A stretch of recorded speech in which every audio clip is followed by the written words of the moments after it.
welcome to the T&B podcast. Brian, I thought you were quitting the show yesterday. You no called, no showed. We'll get into that maybe a little later. We'll get into Stribling comparisons. How has he looked in the preseason?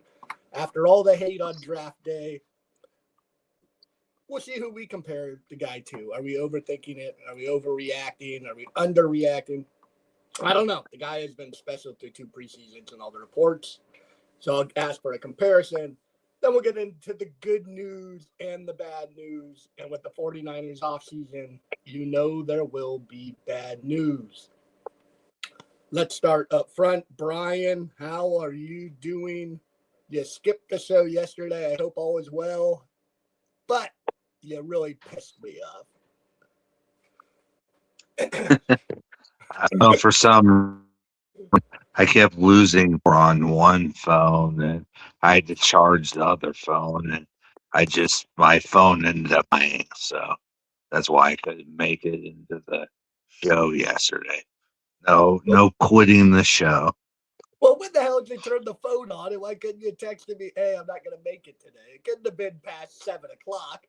I'm up all night good. Is this guy dead? Did he roll out? Did he drive into a ditch? This guy doesn't miss 49ers talk for anything, and I get just ghosted. We have a podcast. Yeah, I probably had to, but the in the phone I didn't have your phone number in that, so. Oh, so you were using the work number. You didn't have my number. Well, Brian, I debated to put that phone number in there.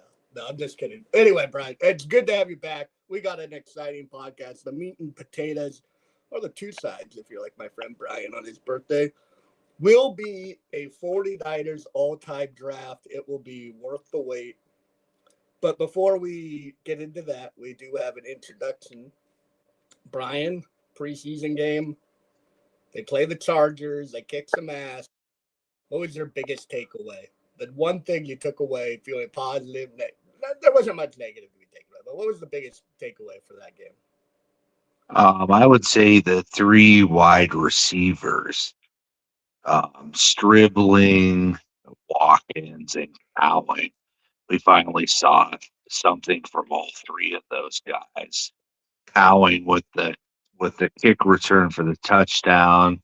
Watkins had a big pass from Mac Jones, and Stribling was just a ball hog in that game.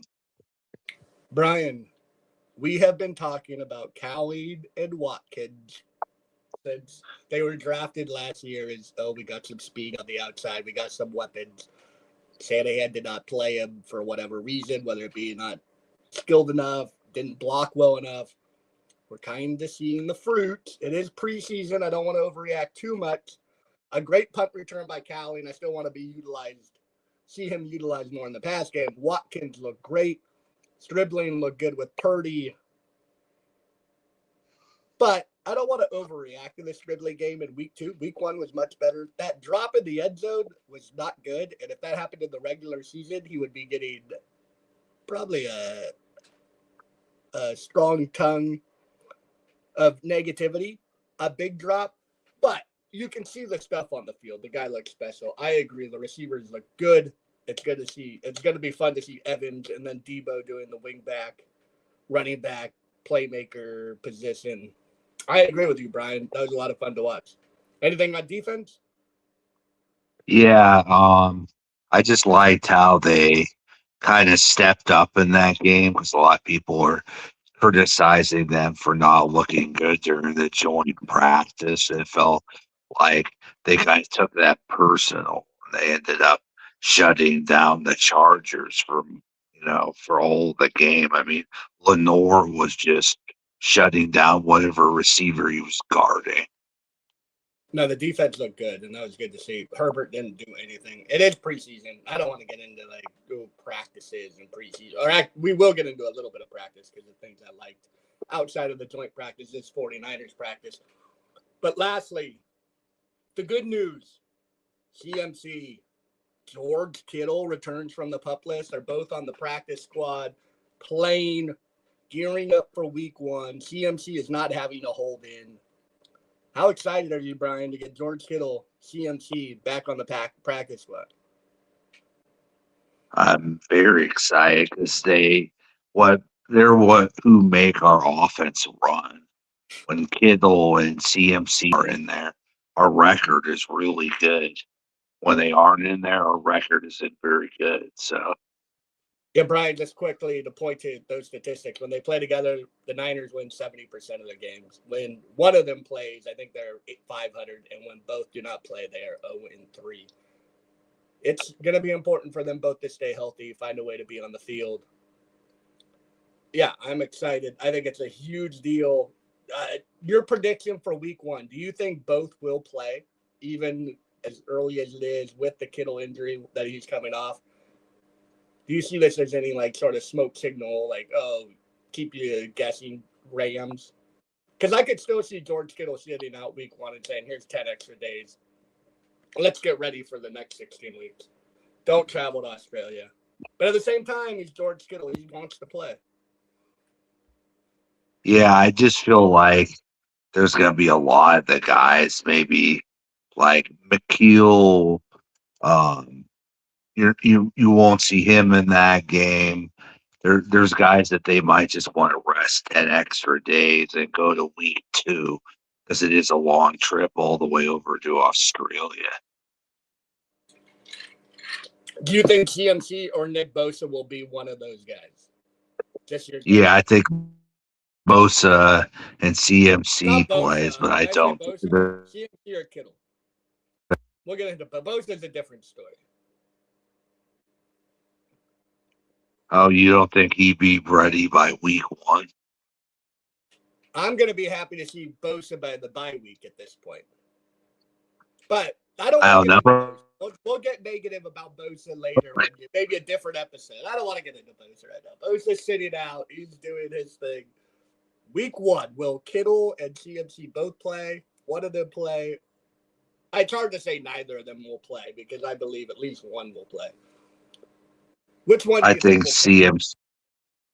I think CMC plays. I think Kittle will sit out to get 10 more days of rest too. I agree. Brian, I'm surprised we agree. I thought you'd think they were both full go. But CMC just doesn't miss snaps if he can play. If he's not, like, in the regular season, he's been 70%. When has he missed? He doesn't. He's not letting other people get on the field. Not selfishly, unselfishly, whatever it is. He's a great player, so it's good to have him out there. Kittle, they clear him. He could. It seems like he's going to play, but I'm with you. My gut says he won't play. But I don't know why. He's cleared 8 days before the game, 7 or even more than that. I mean, I just feel like he kind of got interviewed by Matt Mayoko, and he kind of made that comment that he would rather maybe take the 10 days to go to week 2. Actually, I didn't even see that comment. Breaking news here for Tyler McGurk. Brian Johnson says Kittle doesn't want to play week 1. He'll be there week 2. Right in the pen. We'll see George Kittle week 2. Brian, I skipped the whole thing. Stribling comparison. Back to the rookie wide receiver. Everyone hated the draft pick. Everyone said they reached, except for you, Brian. Who does he remind you as a NFL wide receiver? I really think he reminds me of a young Terrell Owens. That was kind of Owens' problem at the beginning of his career was sometimes he'd have drops. And, sometimes you got to learn from your mistakes so you can be a better receiver down the road. You think it's Terrell Owens? You think the explosiveness is the same? I mean, I have a Cowboy wide receiver as well. I have a number 88. I think it's Dez Bryant. They're similar. Stribling's not as big as T.O. Can Stribling stay healthier than Dez and have a longer lasting career? Maybe. But the peak of Dez was pretty freaking good, and I think people forget how good Dez Bryant was when he was at his peak. That's who I see Stribling looking like. He's so aggressive catching the ball. He's good at run after the catch. He's a great receiver. He's just not T.O.'s size, where it's a little different for me, where I wouldn't put him at that same level. I see the comparability is they're both 49ers. They both have shown were great from the get-go, except for they had this one weakness of maybe not being the greatest with the hands. I just think Dez is like the spot on, perfect. I could be wrong, obviously, but that's the guy. Does that make sense to you, or is that that's way better than that? I mean, Dez was a good receiver, during his prime with the Cowboys. Oh, he was very good. I mean, that touchdown catch the catch he had to bring it down to the one against Green Bay, they called incomplete. Just a terrible call. But yeah, so I had Dez, you had T.O. Well, if he meets those metrics, we got a treat this year, Brian, with DeAndre Scribbling. Yeah, you're right. Two more stories before we get into the all-time 49ers draft. Brock Purdy, Fred Warner getting into it in the practices, going at each other. Brian, you know how much I love Brock Purdy, and this is just another story where I'm like, how do you not like this guy, and how do you think he's not the real deal? It makes no sense. He's a competitive son of a bitch.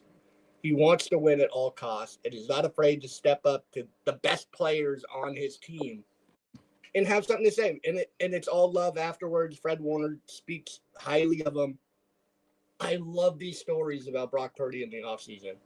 They make me so excited to watch this offense. This offense is going to be so good if it can stay healthy, at least somewhat healthy. CMC, Purdy, and just 2 or 3 of the receivers. Just stay healthy. It doesn't have to be Kittle. I mean, it definitely help, but it doesn't. Trent Williams, stay healthy. Purdy, like I've said the last couple podcasts, Brian, this is episode 4. I think I've said it on 2 of them, so this will be the 3rd. Purdy is going to be in the MVP conversation. I guarantee it. This competitiveness isn't normal. It's not every day you see this. The 7th round thing, it held them back. Like, it's all coming to the perfect spot. Great weapons, great coaching staff, and a player who wants to get better every day. I'm so excited to watch Purdy this year. I really think he'll be in the MVP conversation. Yeah, I agree. He just has the instincts where he can break down film really quickly. He knows when you're going to be open. And he just, I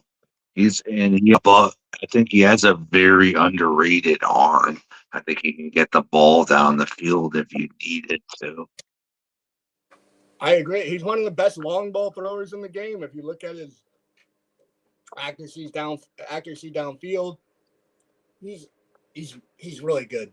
They came up with the Layer King as his nickname. I'm gonna call him Lasagna because he's a G and it's silent and it has layers to it. He is so good. I can't wait to watch. And when people talk badly about it, I'm gonna try and ignore it, just laugh in my head and go, wait till the end of the year when he has 35 touchdowns, 10 interceptions, and 4,500 yards and 13 wins. I love these competitive stories where you're going at Fred Warner, like the best defensive player maybe in the whole NFL.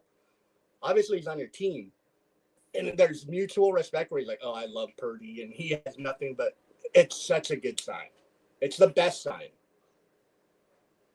Yeah, I agree with you. I mean, I'm the guy every Sunday on the Fat Boy Fadeaway who's there defending him and seeing how great he is. So, I mean, I already know how great Brock Purdy is. I agree. We're both there. We both will say some negative things sometimes about the team, but it never seems to be Brock Purdy on either of us. I'll give you credit for that. Lastly, our owner, Brian. Let's start with that. How much does this story bug you, affect you? What are your thoughts on what happened? I just think he's kind of a ding-dong for doing this right now and adding the kind of drama of the off-season. I just don't know what he personally was thinking, putting himself in this situation, but I just don't think it's going to affect how our team performs on the field. I think they know how to tune certain stuff out and still have success on the field. And I don't think it's going to be a negative towards how we perform. I agree with it affects nothing as far as on the field going forward. He's the owner. Nobody cares when he donates money to some cause that doesn't really matter, and he's just doing for a tax break. I will say this though: the double standard is interesting. Where Kyle Shanahan crashes his car, drops his phone, takes his eyes off the road in a Tesla where it's self-driving itself, and then Jed York is soliciting prostitution 3 times from the same messenger, from the same police. And look, I don't care. Like, honestly, I'm going to be a 49er fan. I'm going to root for the 49ers. I don't care if my owner murders someone. As sad as that says, I'm going to be like, get rid of him as an owner. But I don't look at the 49ers any different. I don't look at the Patriots any different when Aaron Hernandez does his thing and kills the guys he does. I mean, that guy's a bad guy. Jed York is doing what he does. Is he the best guy? No, I don't think he gives a.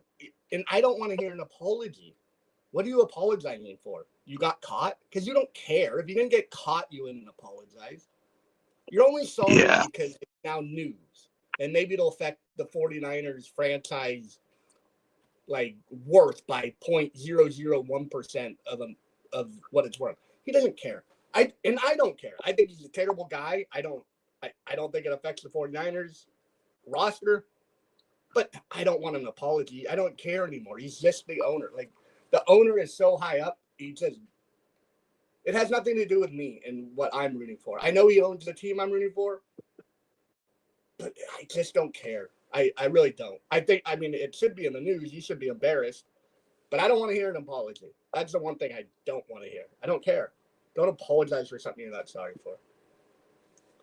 Yeah, I just don't see a point of doing a press conference and discussing the matter and apologizing. I kind of agreed with Larry Krueger on that point. I just don't think it's going to be a situation, that is really going to help them anymore talking about it anymore. I just there's nothing much more that they could say. They need to keep it all football and like kind of let 49er HR deal with the rest of the stuff. I agree, but I think it's not a non-story because it is a story, and he should be raked over the coals and be embarrassed and have his family go through the embarrassment for his stupid decisions. But as far as the 49ers, I don't know. Maybe I'm a bad guy and I care more about sports than like I should. I don't care. I really don't. I mean, you're an idiot. I don't. If he did good things, I wouldn't like. Oh, look at our owner. He's doing good things. He is what he is. He's a billionaire who makes money off of the team I root for, and that's about it for me. He's a loser. Yeah, I mean, I agree. Yeah. Okay. Just let certain higher up people affect how it's going to vote for my favorite team. I feel the same way. Yeah. All right. Well, Brian, that was the bad news of the franchise. What's gone on in the last couple of weeks. Oh, and I brought up Shanahan. Isn't it funny Brandon Ayuk hasn't done anything as bad as these two guys, and he's lost 400 million or however many tens of millions of dollars for detrimental to the team. It's interesting. Is all I'm gonna say. Yeah, I mean, other than kind of losing his mind and being too blunt about situations, but No, I'm not saying he's not an idiot or a dumbass, but he's not breaking the law. He's not hurting anybody. He's just a dumbass. Saying that. These guys are breaking the law and doing worse things, and there's very little punishment. I just found it interesting. Our two biggest leaders, as far as maybe you throw John Lynch over Shanahan, however you want to order it, they're breaking the law, doing dumber things than what Brandon Ayuk has done. He's sped as far as and said stupid stuff.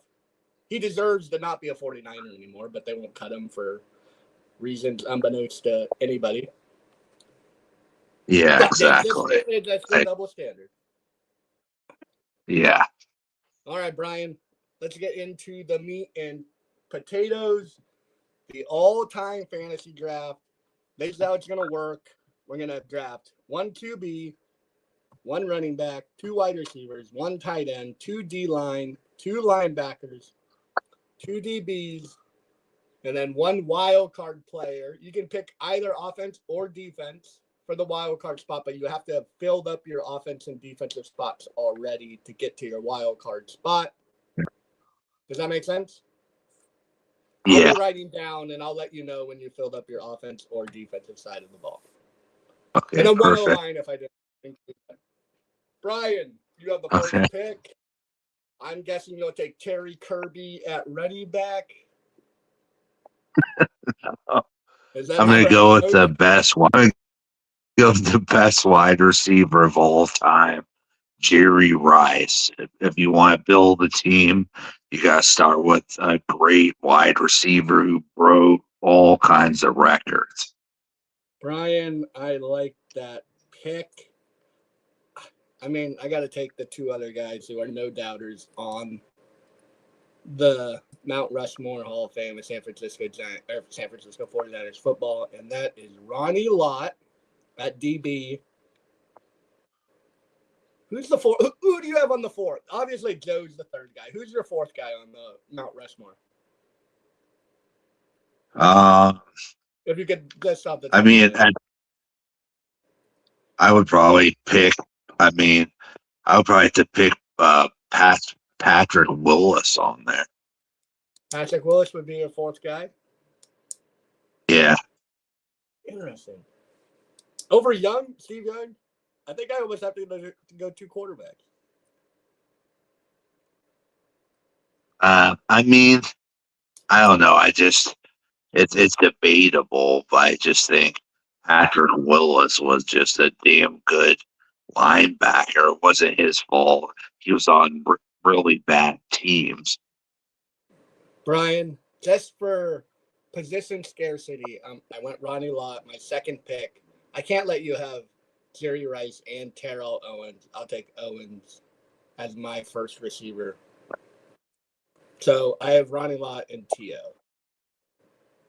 Okay. I'm going to have to go with Joe Montana at quarterback.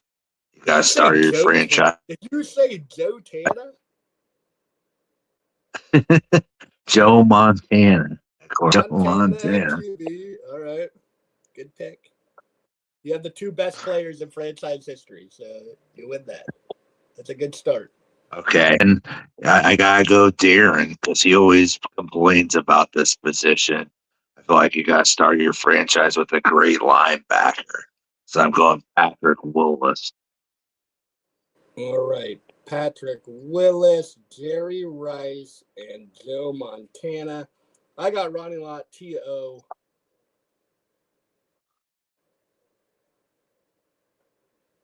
I'm going to go D-line and go Charles Haley.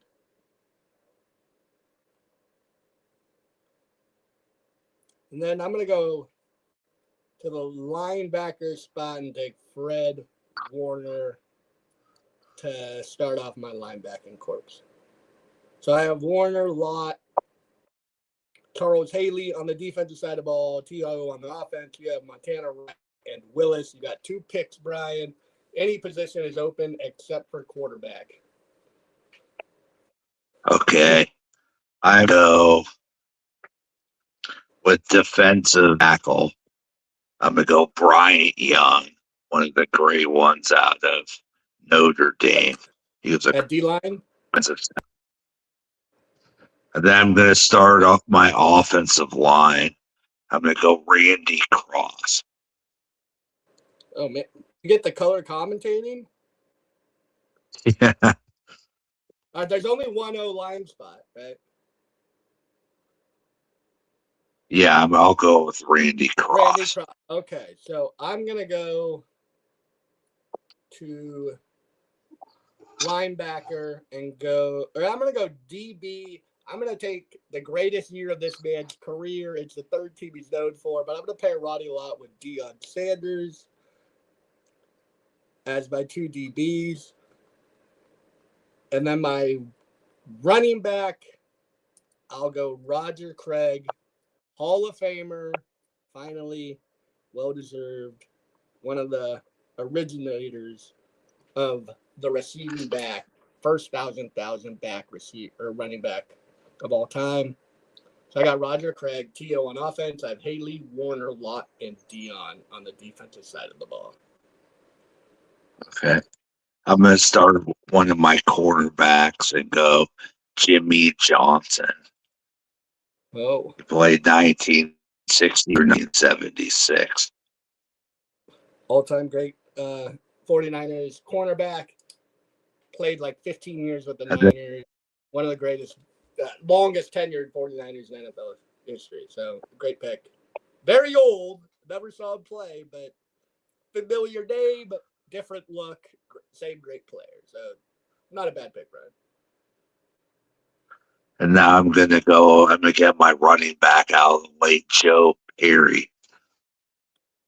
Brian, you're bringing it back to the olden days. Where is Y.A. Tittle? Who knows? All right, so I got Roger Craig, T.O. I got to get another wide receiver. I think I can wait. No. Who's the third best receiver? I'll go.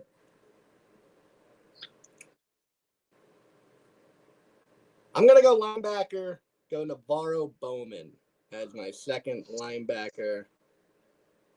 Load up on that defense, Brian. Nobody knew that the first 5, 6, 7, 8 of the 15 picks, the 13 picks would be defensive players in the 49ers draft. Most people think offense. It's been defensive heavy to start. Is it still my pick? 6. Your pick, Brian. Okay. I'm going to go linebacker again. I'm going to take, he's still playing right now, Fred Warner. I already took Fred Warner. Okay, you took Fred Warner. Let me see here. I haven't taken tight end, so I'm going to go tight end. I'm not going to go George Kittle. I'm going to go Brent Jones. Brent Jones. Brian, you messed up my whole next segment because you didn't take George Kittle. D-line. I'm going to take the Cowboy, Justin Smith, an instant just credibility builder on the defensive side of the ball with Jim Harbaugh coming in, setting that edge. I'm going to take the Cowboy, Justin Smith. My defense has been finished. I can add one more defensive player in the wild card if I choose. I still need O-line, tight end, wide receiver, quarterback. You need a wide receiver, D-line, linebacker, DB, and a wild card, but you have not finished either of your positions, so you cannot take a wild card yet. Okay. I'm going to go with D-line again. Michael Carter. Michael Carter. All right, with my defensive backfield being finished, I'm going to go DBs again and take Eric Wright, 2-time All-Pro, 3-time Super Bowl champion, played from 81 to 90. My defensive wild card spot will be Eric Wright. And then I'll go quarterback and take Steve, the Mormon, the most handsome lawyer in all of football, Young. Okay. So you have wide receiver, linebacker, DB. Okay. I'm going to get wide receiver, the number 2, in my opinion, John Taylor. John Taylor. Good pick, Brian. Memorable player. 2 90-yard slant routes to the house against the Rams, I believe. Monday Night Football. Underrated player. If he didn't play with Jerry, might have put up better numbers. Who do I go? And he also returned. He was a great punt returner as well. You're right. I'm going to go O-line. I'm going to take the gorilla, the meanest man in the NFL. He'll punch you in the face if he's losing. He doesn't like losing. Competitive SOB. I'll take Trent Williams and the boombox. I'll take Trent Williams at O-line. My wide receiver, tight end. I'm going George Kittle. I thought I was taking Vernon Davis because I was going to wait for you to take Kittle at wherever you took him. I'll take George Kittle. And Brian, I was going to make an argument for Vernon Davis for being a more memorable tight end than George Kittle as far as like big plays in big moments. Is that unfair to say? Like, George Kittle has been great. He's the face of the 49ers probably, like, as far as the social aspect of 49ers football. But Vernon Davis on the field, he had the catch against the Saints. He had 2 touchdowns against the New York Giants in the playoffs. He had 120 yards in the Super Bowl. He always showed up in big games. Obviously, George Kittle, if you look at the numbers, is a better player. But is Vernon Davis and Brent Jones that far off of George Kittle, or is it? I mean, you took Brent Jones over. I would say Vernon Davis was more electric than Kittle was. Kittle was more productive than Vernon Davis was. I'd agree. How much did Mike Singletary pulling his pants down, saying, "I want winners," affected Vernon Davis's career? Like, that's almost the first thing you think of when you think of Vernon Davis is Mike Singletary's rant when he went psychotic as the intern head coach. Yeah, you think it really turned around his career because that's it. But don't you think it also like hurt him? Like, people only think of that when they think of Vernon Davis. I feel like, and it like it's like, oh, he was lazy, he wasn't a hard worker. When in reality, he did have those 6 weeks of where it was like, what the heck is he doing? Does he want to be a 49er? I don't know. I just feel like it really hurt his career. I'm shocked you took Brent Jones. I thought he was a clear third, but it is what it is. Your childhood memories always outweigh the stats in front of you. Yeah, exactly. Or I'm going to go linebacker again. I'm going to go guy that would punch the goalpost when he would get a touchdown and intercept the ball. Ken Norton Jr. Not a bad pick. Ken Norton, very good. Great catcher of the ball. I think one of the greatest free agent signings when we got him from the Dallas Cowboys. Yeah, him and Dion, and then he went back to the Cowboys right after, didn't he? Or did Ken Norton stay? Ken Norton didn't go back, I don't think, actually. While with us. With Lee Woodall and who was the white guy? What was that white middle linebacker name with the big mustache? It's Ken Norton, Lee Woodall, Gary Plummer. Gary Plummer was the Plummer. Yeah. 95. Yeah, that was a great team. I love that team. That was my favorite team of all time. Brian, you have one more pick, and then you have 2 more picks, and we'll call it. And then I have one more pick, and we're good. No, you have 3 more, so you have one more. I don't know. We got out of rotation, but that's all right. Take 2 picks. Okay. Like, what positions do I need? You need a linebacker, a DB, and a wild card. So you could take an offensive guy. Your offense is Montana, Perry, Rice, Taylor, Brent Jones, Randy Cross. And then you have... I'm actually gonna go safety. Merton Hanks, one of the best safeties in my opinion. All right, Merton Hanks, one of the greatest dancers in NFL history. You have one more pick. Yeah, what's that? And wild card, offense or defense, it doesn't matter. Wild card or in an offense and a linebacker. Okay. Oh, you took Ken Norton. I'm gonna go. You took Ken Norton. Excuse me. You just have a wild card, any position. Here's the players who have been taken on both teams: Montana, Young, Perry, Craig, Rice, Owens, Taylor. I haven't picked a receiver. Brent Jones, George Kittle, Bryant Young, Charles Haley, Michael Carter, Justin Smith, Patrick Willis, Fred Warner, Ken Norton, LeVar Bowman, Jimmy Johnson, Ronnie Lott, Merton Hicks, Deion Sanders, Eric Wright, Randy Cross, Trent Williams. So you have a wild card. Anything offense, defense. The best guys out there you can. Okay, go ahead. I'm got the cat that got us started against the Dallas Cowboys, Dwight Clark.